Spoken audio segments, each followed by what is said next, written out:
نحمده ونصلي على رسوله الكريم أما بعد فأعوذ بالله من الشيطان الرجيم بسم الله الرحمن الرحيم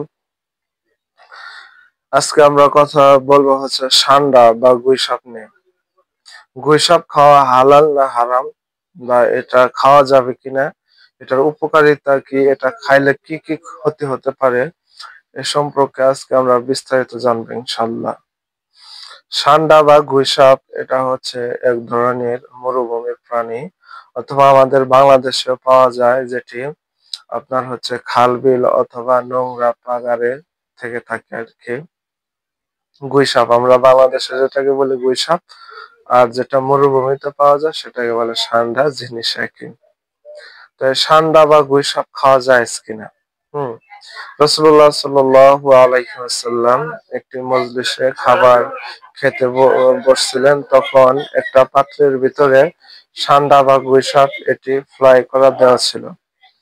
ওই সময় রাসূলুল্লাহ সাল্লাল্লাহু আলাইহি ওয়াসাল্লাম যখন ওই ষান্ডা বা গুইসাপের ওইটা যখন হাত দিয়ে ধরলেন, তখন অনেকগুলো মেয়ে সাহাবারা তারা বললেন, ইয়া রাসূলুল্লাহ, ইয়া হাবিবাল্লাহ, ওটা হচ্ছে ষান্ডা বা গুইসাপ, আপনি ওটা খাবেন? রাসূলুল্লাহ সাল্লাল্লাহু আলাইহি ওয়াসাল্লাম তখন বললেন যে হাতটা সরিয়ে নিয়ে আসলেন। তখন সাহাবারা বললেন, এটা কি খাওয়া হারাম? তখন রাসূলুল্লাহ সাল্লাল্লাহু আলাইহি ওয়াসাল্লাম বলেন, না, এটা খাওয়া হারাম নয়, তবে আমাদের এলাকায় এটা নাই বিধায় এটা আমি খেতে পছন্দ করতেছি না, তবে এটা খাওয়া হারাম না। তো ষান্ডা বা গুইসাপ আপনাদের রুচি, যদি আপনারা খেতে চান খেতে পারবেন, তবে এটা হারাম নয়, খেলে খেতে পারবেন।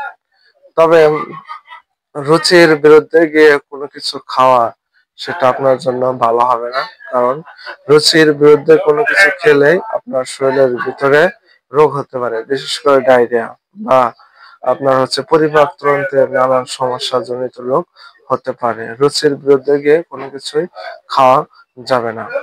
তাহলে মরুভূমিতে আরবিয়ানরা যে ষান্ডা বা অনেকে খাচ্ছে, সেটা তাদের রুচিতে কুলায় বিদায় তারা খায়, তাদের মতো করে তারা খেতে পারে।